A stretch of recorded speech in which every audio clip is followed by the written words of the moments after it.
Alexander Kane's eyes traced the bruises on Madison's wrist as she reached for the phone, and by midnight, Derek Morrison had vanished from his downtown apartment like he'd never existed. The security footage showed him entering the building at 11:47 p.m., but there was no record of him ever leaving.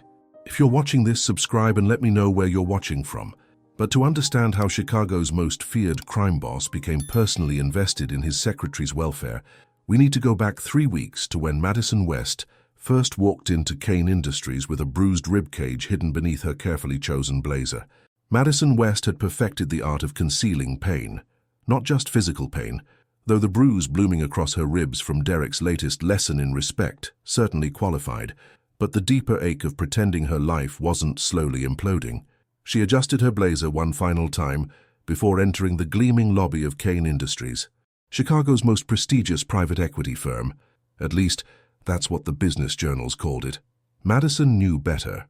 3 months of working as Alexander Kane's executive assistant had taught her that legitimate businesses didn't require this level of security, and CEOs didn't hold meetings that involved men speaking in hushed Italian while armed guards stood watch. "Morning, Ms. West." Tony, the lobby security guard, nodded respectfully. Unlike most billionaires' assistants, Madison had made an effort to learn everyone's names, from the cleaning crew to the C-suite executives. It was a survival skill she'd learned growing up in foster care. Know who your allies are, because you never know when you'll need them. The elevator whisked her silently to the 40th floor, where Kane's office occupied the entire space. Floor-to-ceiling windows offered a commanding view of Chicago's skyline, while the decor spoke of money so old it didn't need to announce itself. Madison had 20 minutes before Alexander arrived, which meant 20 minutes to review his schedule, prepare his coffee exactly how he liked it, and mentally prepare herself for another day of pretending she didn't notice the way her boss's eyes seemed to catalog every detail about her. She'd been reaching for the coffee when her sleeve rode up, exposing the finger-shaped bruises around her wrist, the ones Derek had left 2 nights ago when she'd suggested maybe they should talk about moving in together like normal couples, instead of him showing up drunk whenever he felt like it. "Those are interesting accessories," Madison spun, her heart lurching. Alexander Kane stood in the doorway, immaculate in a charcoal suit that probably cost more than she made in 3 months. His dark hair was perfectly styled, his green eyes sharp as cut glass, and his expression unreadable. She hadn't heard him arrive, but then again the man moved like a predator, silent, calculating, dangerous. "Mr. Kane." She tugged her sleeve down quickly. "You're early. Would you like your coffee?" He moved closer, close enough that she caught his cologne, something expensive and understated that made her think of power and control. "I asked you a question, Madison." She'd noticed he used her first name when he was serious about something. It should have felt like a violation of professional boundaries, but instead it sent an unwelcome flutter through her chest. "I'm clumsy," she said, forcing a smile. Walked into a door. Alexander's expression didn't change, but something shifted in his eyes. Something cold and calculating that reminded her exactly who she was dealing with. "How unfortunate. You should be more careful about the doors you choose to walk through." The words carried weight beyond their surface meaning. Madison nodded, turning back to the coffee maker with hands that trembled slightly. Behind her, she heard Alexander move to his desk. The soft click of his laptop opening, the rustle of papers, normal sounds of a normal morning in a decidedly abnormal office. "Cancel my 10 o'clock, he said without looking up. "Reschedule Senator Morrison for Thursday. And Madison?" She turned, meeting his gaze. "Doors can be replaced. Quality assistance cannot." The rest of the morning passed in routine efficiency. Madison fielded calls, managed Alexander's schedule, and tried not to think about the way he'd looked at her bruises, like he was memorizing them for future reference. She also tried not to think about Derek's text from that morning. "Miss me yet? Don't work too late tonight, I'll be waiting." The threat was subtle but clear. Derek had been escalating lately, showing up at her apartment unannounced, going through her phone asking pointed questions about her job and her boss. The attention Alexander Kane commanded in Chicago's business circles hadn't gone unnoticed, and Derek's jealousy was becoming increasingly difficult to manage. She was updating Alexander's expense reports when her phone buzzed with another message from Derek. "Dad's business partners mentioned your boss. Interesting company you keep. We should talk." Madison's blood ran cold. Derek worked in construction. He had no reason to be reading business news, unless he was specifically looking for information about Kane Industries, about Alexander. Problem? Alexander's voice made her jump. He'd moved from his desk to stand beside hers, reading over her shoulder with the casual invasion of personal space that somehow felt protective rather than threatening. Just spam, she lied, quickly closing her phone. Alexander's hand covered hers before she could pull away, his fingers warm against her skin. Madison. His voice was gentle, but there was steel underneath. I need you to understand something. You work for me now. That means you're under my protection. All you have to do is ask. The offer hung between them, loaded with implications she wasn't sure she was ready to face. Men like Alexander Kane didn't offer protection without expecting something in return, and Madison had learned the hard way that powerful men's generosity always came with strings attached. I appreciate the concern, Mr. Kane, but I can handle my personal life. He studied her for a long moment, then nodded slowly. Of course, but the offer stands. He moved toward the door of his private office, pausing with his hand on the handle. Oh, and Madison, if any doors give you trouble in the future, I know some excellent contractors who specialize in permanent solutions. That evening, Madison sat in her modest Lincoln Park apartment, staring at her phone as Derek's calls went straight to voicemail. She'd been screening his calls since leaving work, but his persistence was escalating with each ignored attempt. The last voicemail had been particularly ugly. Accusations about her boss, threats about what happened to women who thought they were too good for their boyfriends, promises that he'd be coming over to straighten things out. She was considering whether to call in sick tomorrow when her apartment buzzer rang. Madison's stomach dropped. Derek had been escalating his behavior lately, showing up unannounced and demanding to talk whenever his mood turned dark. Madison West? The voice through the intercom was unfamiliar. Professional. Yes? Delivery from Kane Industries. Mr. Kane asked me to ensure you received this personally. Madison frowned. Alexander hadn't mentioned sending anything, and it was nearly 9 o'clock at night, but the voice sounded legitimate, and her building's security was decent enough. She buzzed the delivery person up, checking herself in the mirror and wondering why she cared how she looked for a simple delivery. The man at her door wore a discreet black suit and carried himself like security rather than a typical courier. He handed her an elegant gift box without comment, waiting as she signed for it on a tablet that looked more sophisticated than any delivery service she'd seen. Is there a response expected? She asked. No, ma'am. Just ensure you read the contents tonight. After he left, Madison examined the box. Expensive, understated, with Kane Industries' logo embossed in subtle silver. Inside, beneath layers of tissue paper, she found 3 items that made her breath catch. First, a new iPhone, latest model, still in its packaging. Second, a business card for Secure Solutions Inc. with a note in Alexander's distinctive handwriting. 24-hour response time.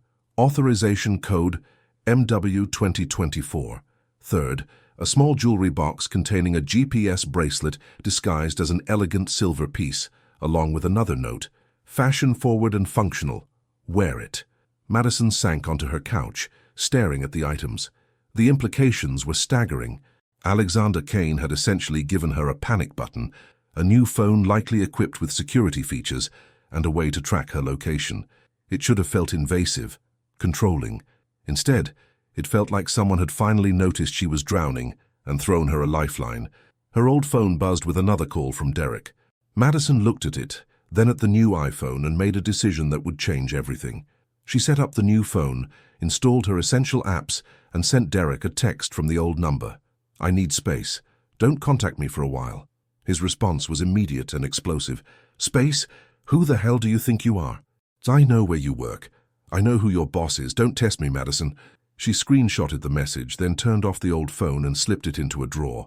The new phone felt solid in her hands, reassuring in a way that made her realize how long she'd been walking on eggshells. She fastened the GPS bracelet around her wrist, surprised by how elegant it looked. If you didn't know what it was, it simply appeared to be expensive jewelry. Her new phone chimed with a text from an unknown number. This is Alexander. The phone is encrypted. The bracelet has a panic function. Press and hold for 3 seconds. You're safe now. Madison stared at the message for a long time. You're safe now. When was the last time anyone had said that to her and meant it? When was the last time she'd felt truly protected rather than constantly vigilant? She texted back, "Thank you. This is incredibly generous. His response came quickly. Protection isn't generosity, Madison. It's necessity. Get some rest. That night, for the first time in months, Madison slept through the night without waking to every small sound, wondering if Derek was trying to let himself in. The next morning at work, Alexander greeted her with his usual professional demeanor, but she caught him glancing at her wrist, where the bracelet caught the morning light. "Sleep well?" he asked casually. "Actually, yes, thank you." She met his eyes, trying to convey gratitude she didn't have words for. "Good. We have a busy day ahead." He handed her a list of calls and meetings, then paused. "Madison, I should mention that I've increased building security. Nothing dramatic, just some additional protocols. If anyone asks for you specifically, security will verify their identity before allowing access." The efficiency of it was breathtaking. In less than 24 hours, Alexander had quietly constructed a barrier between her and Derek without asking invasive questions or demanding explanations. He'd simply seen a problem and solved it with the kind of resources most people couldn't imagine. "Mr. Kane," she said carefully, "I hope you know that I never expected—" "You didn't ask," he interrupted gently. "I offered. There's a difference." He moved toward his office, then turned back. "Oh, and Madison? The old phone. I'd recommend disposing of it entirely. Fresh starts require clean breaks." She nodded, understanding the subtext. Alexander wasn't just offering protection from Derek. He was offering her a chance to completely reinvent her circumstances. All she had to do was trust a man whose business dealings existed in moral gray areas, whose power in Chicago extended far beyond what appeared on any organizational chart. As she settled into her morning routine, Madison realized she was already trusting him. The phone, the bracelet, the security measures, she'd accepted them all without question, because for the first time in years, someone was protecting her rather than controlling her. What she didn't know was that Derek Morrison was currently sitting in his truck outside Kane Industries, photographing everyone who entered and exited the building. His father's construction company had contracts with people who paid well for information about Chicago's more discreet business operations, and Derek was convinced that documenting his girlfriend's boss's activities might prove valuable to the family business. 3 days later, Madison was beginning to understand that working for Alexander Kane meant living in a state of constant, controlled chaos. His schedule included everything from legitimate board meetings with Fortune 500 executives to private dinners with men who spoke in careful euphemisms and never quite made eye contact with the security cameras. She was organizing files when Alexander emerged from his office with 2 men she'd never seen before. One wore an expensive suit that couldn't quite disguise the bulge of a shoulder holster. The other looked like he'd stepped out of a boardroom, all silver hair and old money confidence. "Madison," Alexander said smoothly, "please hold my calls for the next hour. Mr. Torino and Mr. Castellano will be joining me for lunch." She nodded professionally, but something about the names made her mental catalogue ping with recognition. Torino and Castellano weren't just random business associates. They were the kind of names that appeared in investigative journalism pieces about Chicago's alleged organized crime connections. As the 3 men headed toward the elevator, the silver-haired man paused at her desk. "You're new," he said, his voice carrying a slight accent that spoke of old-world roots. 3 months, Madison replied evenly. "And how are you finding Chicago?" His question seemed casual, but his eyes were assessing her with the thoroughness of someone used to evaluating potential threats. "It's been educational," she said carefully. Mr. Torino smiled, the expression not reaching his eyes. "I'm sure it has been. Alexander has excellent taste in assistants." He glanced toward Alexander, who was watching the exchange with the stillness of a predator. "Beautiful and discreet, a rare combination." "Madison is invaluable," Alexander said, his voice carrying subtle warning. "Absolutely irreplaceable." Something passed between the men, some unspoken communication that made Madison's skin prickle with awareness. She was clearly being discussed in terms beyond her professional capabilities, evaluated as a potential weakness or asset in Alexander's operations. After they left, Madison tried to focus on her work, but her new phone kept buzzing with increasingly frantic messages from Derek's number. Somehow, he'd gotten her new contact information. Later, she would learn that the Morrison family's business network included people who specialized in obtaining information that others preferred to keep private. "Answer your phone. I know you're seeing him. You think you're too good for me now?" The messages escalated in intensity and desperation, culminating in a photo that made Madison's blood freeze. Derek, sitting in the Kane Industries lobby, smiling at the camera with the kind of predatory satisfaction that meant trouble. She was reaching for her phone to text Alexander when Tony from security appeared at her desk, slightly out of breath. "Ms. West, Mr. Kane asked me to inform you that we've had to escort someone from the building. Male, approximately 30, claimed to be your boyfriend but couldn't provide identification when requested." Madison's hands shook as she set down her phone. "Is he gone?" "For now, but Ms. West." Tony's expression was serious. "Mr. Kane wants to see you in his office immediately." The walk to Alexander's office felt like a death march. She knocked softly and entered to find him standing at his window. Hands clasped behind his back in the pose she'd learned meant he was thinking strategically. "Sit," he said without turning around. Madison perched on the edge of the leather chair facing his desk, trying to calm her racing heart. "Mr. Kane, I can explain." "Derek Morrison," Alexander said, still not turning around. Age 31, employed by Morrison Construction, his father's company, which has contracts with several businesses that prefer to avoid official scrutiny. 3 prior arrests for disorderly conduct, 2 domestic violence complaints that were mysteriously dropped, and family connections to people who ask questions about other people's business for a living. He finally turned to face her, his green eyes glacial. "Tell me, Madison, when exactly were you planning to mention that your ex-boyfriend had begun stalking you?" The thoroughness of his information was staggering. "How did you—" "I make it my business to know about threats to my organization." Alexander moved to his desk, opening a file that contained more information about Derek than Madison had ever known existed. "Mr. Morrison has been conducting what he thinks is surveillance on this building for the past week. He's taken photographs of employees, license plates, delivery schedules. He's also been asking questions about my personal life in several downtown bars." Madison felt sick. "I had no idea he was—" "Of course you didn't. Men like Derek Morrison specialize in escalation without warning." Alexander closed the file and studied her face. "The question now is how we handle this before it becomes a problem for everyone involved." "I can talk to him," Madison said desperately. "Explain that we're over, that he needs to move on." Alexander's laugh was sharp and humorless. "Madison, you don't talk to rabid dogs. You put them down before they bite someone."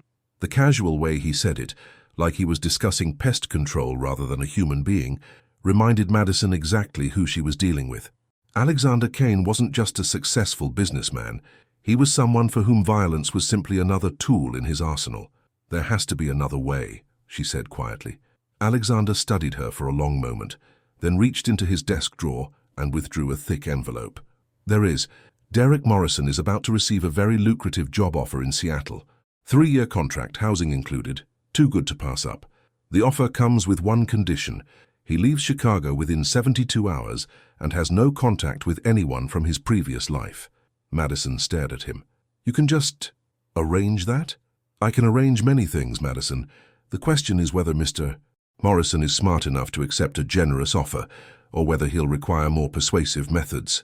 The threat was subtle but unmistakable. Alexander was giving Derek a chance to leave voluntarily, but the alternative was clearly less pleasant. Madison thought about Derek's explosive temper, his need to win every confrontation, his fundamental inability to accept that she might choose something better than what he offered. "He won't take it," she said quietly. "Derek doesn't back down from fights. He escalates them." Alexander nodded as if he'd expected that answer. "Then we'll be ready for his escalation." He moved around the desk to stand in front of her, his presence overwhelming in the confined space. "Madison, I need you to understand something. You're not just my assistant anymore. You're under my protection, which means threats against you become threats against me, and I respond to threats with decisive action." She looked up at him, seeing not just her boss but a man who commanded respect through a combination of intelligence, resources, and the kind of quiet menace that suggested crossing him would be a fatal mistake. "What does that mean for me?" she asked. "It means you don't face this alone anymore." Alexander's hand came up to brush a strand of hair from her face, the gesture surprisingly gentle. "It also means Derek Morrison has made his last mistake." Madison spent the weekend in a state of hypervigilance, jumping at every sound and checking her locks obsessively. Derek hadn't responded to the job offer, which had been presented to him by business associates on Friday afternoon. According to the updates Alexander sent to her secure phone, Derek had listened to the proposal, laughed and told the messengers exactly what they could do with their offer. The response had been predictable. Monday morning brought unexpected developments. Madison arrived at work to find Alexander's office occupied by two additional men she'd never seen before. One was clearly muscle, tall, broad, with the kind of stillness that suggested military training. The other looked like an accountant who'd wandered into the wrong meeting, complete with wire-rimmed glasses and a nervous habit of adjusting his tie. "Madison," Alexander greeted her with his usual professional warmth. "Please meet Marcus Wells and David Chen. They'll be consulting on a project this week." She nodded politely, but something about the setup felt significant. These weren't random business associates. They were specialists brought in for a specific purpose. Her secure phone buzzed with a message from Alexander.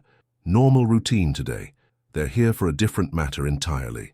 The lie was smoothly delivered, but Madison was beginning to understand Alexander's communication style. When he said something was unrelated to her, it usually meant it was entirely about her. She settled into her morning routine, fielding calls and managing Alexander's schedule, while trying not to think about Derek's increasingly erratic behavior. He'd bombarded her old phone with messages over the weekend, each more unhinged than the last. The final message had been a video of him standing outside her apartment building at 3 in the morning, promising to fix everything between them. Around noon, her secure phone rang with a call from an unknown number. "Ms. West, this is Detective Sarah Rodriguez, Chicago PD. I understand you've been having some trouble with harassment." Madison's blood chilled. "I'm sorry?" "Derek Morrison filed a missing persons report this morning, claims his girlfriend disappeared and he's concerned for her safety, mentioned that she works for someone with interesting business connections." The detective paused. "He also somehow obtained your new phone number, which suggests he has resources we weren't aware of." The manipulation was breathtaking, but the detective's comment about Derek having resources made Madison's stomach drop. Derek's family construction business had always seemed legitimate, but she was beginning to realize there might be layers she'd never seen. "Detective, I'm not missing. Mr. Morrison and I broke up several weeks ago. I figured as much, but I need to document that you're safe and choosing not to have contact with him. Would you be available to come in and make a statement?" Madison hesitated. Getting police involved felt like escalation, but ignoring Derek's ploy could create bigger problems. "Yes, I can do that. This afternoon, and Ms. West, bring identification and any documentation of the harassment. Text messages, photos, anything that establishes a pattern." After ending the call, Madison stared at her phone, understanding that Derek had just raised the stakes considerably. By involving law enforcement, he'd forced her to either publicly document their relationship problems or risk looking like she was hiding something. She knocked on Alexander's office door and entered when he called for her to come in. The two consultants looked up as she approached, their expressions carefully neutral. "I need to speak with you privately," she said. Alexander nodded to the other men, who gathered their materials and left without comment. The efficiency of it reminded Madison that she was definitely not dealing with ordinary business consultants. "Derek called the police," she said without preamble. "Filed a missing persons report, claimed I disappeared and implied it had something to do with you." Alexander's expression didn't change, but something cold flickered in his eyes. "Clever. Force you to choose between publicly documenting the harassment or appearing to hide behind me. The detective wants me to come in this afternoon to make a statement." "You'll go," Alexander said immediately. "Full cooperation, complete honesty about the harassment. David Chen is an attorney specializing in domestic violence cases. He'll accompany you." Madison blinked. The nervous man with glasses is a lawyer. The nervous man with glasses has a 97% success rate in protective order cases and a reputation for making stalkers disappear into the legal system. Alexander moved to his desk, opening a file she hadn't seen before. "David's been documenting Mr. Morrison's behavior for the past week. Surveillance, harassment, attempting to access restricted buildings. You'll have everything you need for a restraining order. You've been having Derek watched." "I've been having Derek contained," Alexander corrected. "There's a difference." The precision of it was staggering. While Madison had been worrying about Derek's next move, Alexander had been systematically building a legal case against him. The mysterious consultants weren't there for business. They were there to solve her problem with the kind of thorough efficiency that spoke of significant resources and experience. "Mr. Kane," she said carefully, "what exactly do you do when you're not running Kane Industries?" Alexander smiled, the expression sharp enough to cut glass. "I solve problems, Madison. It's what I'm good at." Her phone buzzed with a text from Derek. "Police say you're fine, prove it. Meet me tonight or I start talking to reporters about your boss. My family knows people who know people. Don't test me." Madison showed Alexander the message, watching his expression shift from professional concern to something much more dangerous. "Interesting," he said quietly. "Mr. Morrison apparently believes his family's connections give him leverage. Does he?" Alexander's gaze met hers, and for a moment she saw past the businessman's facade to something harder, more primitive. "Madison, men like Derek Morrison think power comes from volume and threats. They're wrong. Real power comes from having options your enemy doesn't know exist." Something in his tone made her skin prickle with awareness. "What kind of options?" "The kind that ensure Derek Morrison learns to make better choices about the women he chooses to threaten." Madison spent Tuesday afternoon at the Chicago Police Department with David Chen, who proved to be far more formidable than his mild appearance suggested. Within 2 hours, they'd filed a comprehensive restraining order request, complete with documented evidence of Derek's harassment, surveillance photos showing his stalking behavior, and testimony from building security guards who'd witnessed his increasingly aggressive attempts to access her workplace. Detective Rodriguez was thorough, but sympathetic, clearly familiar with cases where harassment escalated beyond simple relationship disputes. "Mr. Morrison's behavior pattern suggests potential for violence," she told Madison as they concluded the interview.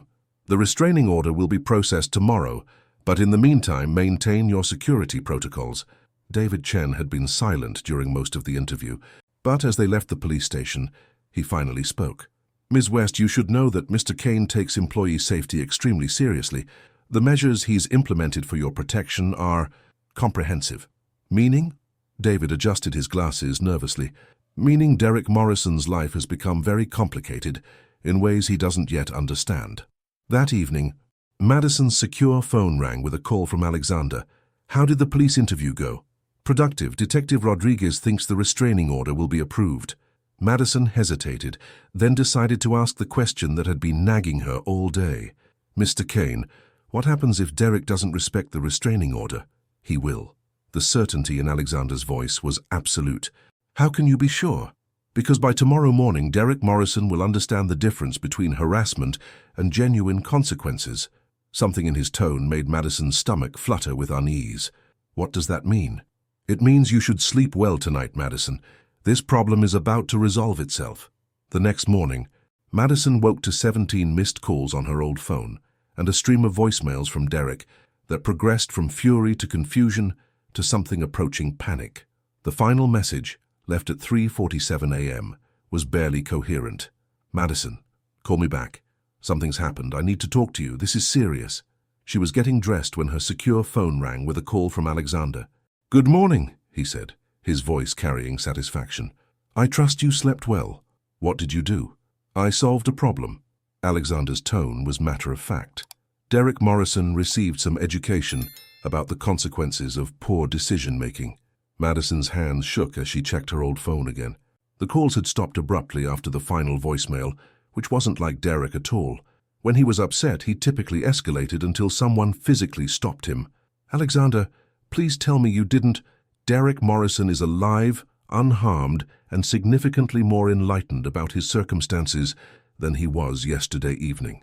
The relief was overwhelming, followed immediately by the realization that she'd been genuinely worried Alexander might have killed Derek. The fact that she'd accepted that possibility with more resignation than horror probably said something disturbing about her state of mind. What happened to him? Mr. Morrison discovered that his financial situation had become fluid. His credit cards were suspended due to suspicious activity, his bank accounts frozen pending fraud investigation, his truck was repossessed for missed payments he doesn't remember missing, and his apartment lease was terminated for violations he doesn't remember committing. Madison stared at her phone. "You destroyed his entire life in one night. I demonstrated the fragility of his existing circumstances. Mr. Morrison built his life on a foundation of credit and assumptions. When those assumptions proved incorrect, the foundation collapsed. The casual way Alexander described financial destruction was chilling. How is that even possible? Madison, you're asking the wrong question. The question isn't how it's possible. It's why anyone would choose to make enemies of people who have the resources to unmake their entire existence between dinner and breakfast. She sank onto her couch, processing the implications. Alexander hadn't just solved her Derek problem. He'd provided a masterclass in why crossing him was a career-limiting decision. There's more, Alexander continued. Mr. Morrison also received a visit from some business associates who explained his new options in detail. He has 48 hours to leave Chicago, and a very generous relocation package waiting for him in Seattle. The alternative is less comfortable. And if he doesn't choose Seattle? Alexander's laugh was sharp. Then Derek Morrison will discover that some problems solve themselves permanently. The threat was clear, and Madison realized she'd crossed a line from which there was no return. By accepting Alexander's protection, she'd entered a world where problems were solved with methods that existed outside normal legal boundaries. Mr. Kane, she said carefully, I appreciate everything you've done, but I need to understand what I'm becoming part of. You're becoming part of my world, Madison, a world where loyalty is rewarded, threats are eliminated, and the people I protect stay protected. His voice softened slightly. The question is whether you're ready for that level of security. Madison thought about the past week. The first time in months she'd slept without fear, worked without constantly checking her phone, existed without the constant anxiety of wondering when Derek's mood would turn violent. I'm ready, she said quietly. Good, because Derek Morrison just texted his acceptance of the Seattle position. He'll be gone by Friday. Madison closed her eyes, feeling a weight she hadn't realized she'd been carrying finally lift from her shoulders. Thank you. Don't thank me yet, Madison. Accepting my protection comes with responsibilities. We'll discuss those tonight. Dinner, 8 o'clock. I'll send a car. It wasn't a request, and Madison understood that she was about to learn exactly what it meant to be under Alexander Kane's protection and what he expected in return. The car that arrived to collect Madison was not the town car she'd expected, but a sleek black BMW with bulletproof glass and a driver who carried himself like ex-military. The restaurant was exclusive, the kind of place that required reservations months in advance and didn't advertise its existence. Alexander was waiting at a corner table that offered clear sightlines to all entrances, his usual security detail positioned discreetly throughout the dining room. He stood as she approached, his expression warmer than she'd ever seen it. You look beautiful, he said, and Madison realized this wasn't a business dinner. This was something else entirely. She'd chosen her outfit carefully, a black dress that was professional enough for a work function, but elegant enough for something more personal. The GPS bracelet glinted silver at her wrist, no longer feeling like a safety device, but like jewelry chosen by someone who understood her style. Thank you for everything, she said as they sat down. I know Derek's gone, but I still don't fully understand what happened. Alexander poured wine from a bottle that probably cost more than Madison's rent. Derek Morrison made the mistake of threatening something I value. The specifics of his education are less important than the results. And what do you value? His green eyes met hers across the table. You, Madison. I value you. The statement hung between them, loaded with implications that went far beyond employer and employee. Madison had known this moment was coming, had felt the tension building between them for weeks, but hearing it said aloud made her breath catch. Mr. Kane, Alexander, he corrected gently. I think we're past formalities. Madison took a sip of wine, buying time to process. Alexander, I need to understand what you're offering, what you're asking for. I'm offering protection, security, and the kind of life you deserve. I'm asking for your trust, your loyalty, and your partnership. Partnership in what? Alexander leaned back in his chair, studying her face. Madison, you've been working for me for 3 months. You've seen the meetings, taken the calls, managed the schedules. You know Kane Industries isn't just a legitimate business. She nodded slowly. I've suspected you're involved in other activities. I run the most successful private equity firm in Chicago, Alexander said carefully. I also coordinate certain services for clients who require discretion, efficiency, and results that can't be achieved through conventional channels. The euphemism was elegant, but Madison understood what he was really saying.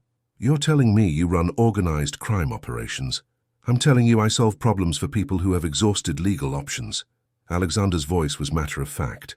Sometimes those solutions involve methods that exist in moral grey areas. Madison thought about Derek's sudden departure, the efficiency with which his entire life had been dismantled and reconstructed. Like what you did with Derek. Derek was a simple problem with a simple solution. Other situations require more creativity. She should have been horrified, should have made excuses and left immediately. Instead, Madison found herself fascinated by the man across from her, someone who wielded power with surgical precision, who protected the people he cared about with absolute ruthlessness. What would partnership mean, she asked. Alexander smiled, the expression transforming his face. It means you stop being my assistant and start being my partner. You handle the legitimate business operations. I handle the specialized services. You make the decisions that keep Kane Industries profitable. I make the decisions that keep us both safe. And personally? Personally, Alexander reached across the table to cover her hand with his. It means you stop pretending you don't feel the same attraction I've been fighting for months. It means you let me take care of you the way you deserve. It means you stop settling for men who hurt you and accept someone who would burn the world down to keep you safe. Madison stared at their joined hands, feeling the calluses on his fingers that spoke of a man who'd worked for everything he'd achieved. This is insane. Most worthwhile things are. She looked up at him, seeing past the businessman's facade to something rawer, more honest. If I say yes, what happens to Madison West, ordinary person with an ordinary life? She becomes Madison Kane, extraordinary woman with an extraordinary life. Alexander's thumb brushed across her knuckles. The question is whether you're brave enough to want that. Madison thought about the past week, the security, the protection, the sense of being valued rather than controlled. She thought about Derek's disappearance, orchestrated with the kind of efficiency that spoke of significant resources and absolute competence. She thought about the way Alexander looked at her, like she was precious rather than disposable. Yes, she said quietly. Alexander's smile was brilliant. Yes to what specifically? Yes to all of it. Yes. Partnership, protection, whatever this is between us. Madison met his eyes. Yes to being extraordinary. Alexander lifted her hand to his lips, pressing a gentle kiss to her knuckles. Then welcome to the family business, partner. As they left the restaurant together, Madison caught sight of their reflection in the window, a powerful man and the woman who'd chosen to stand beside him, both of them dangerous in their own ways. Her phone buzzed with a final message from Derek's number. Seattle's nice, thanks for the fresh start. Madison deleted the message without responding. Derek Morrison was part of her old life, and she was done looking backward. 6 months later, Madison West legally became Madison Kane, though most of Chicago's underworld had been calling her that for months already. Her wedding gift from Alexander was a controlling interest in 3 legitimate businesses and a comprehensive security detail that made the Secret Service look casual. Her gift to him was a completely revolutionized business operation that increased Kane Industries' profits by 40%, while decreasing their legal exposure by even more. Their honeymoon was interrupted twice by urgent business calls, but Madison had learned that power couples in their particular line of work didn't get conventional romantic getaways. What they got was partnership, protection, and the kind of love that had been forged in danger and strengthened by choice. Sometimes the most dangerous decision was the one that saved you, and sometimes accepting protection from a powerful man wasn't about giving up control. It was about finally finding someone worthy of your trust. Derek Morrison, meanwhile, thrived in Seattle, where his generous relocation package had connected him with therapy resources and anger management programs that helped him understand why his previous relationship had failed so spectacularly. He never returned to Chicago, and he never again made the mistake of threatening someone under Alexander Kane's protection. Some lessons, when taught properly, last a lifetime.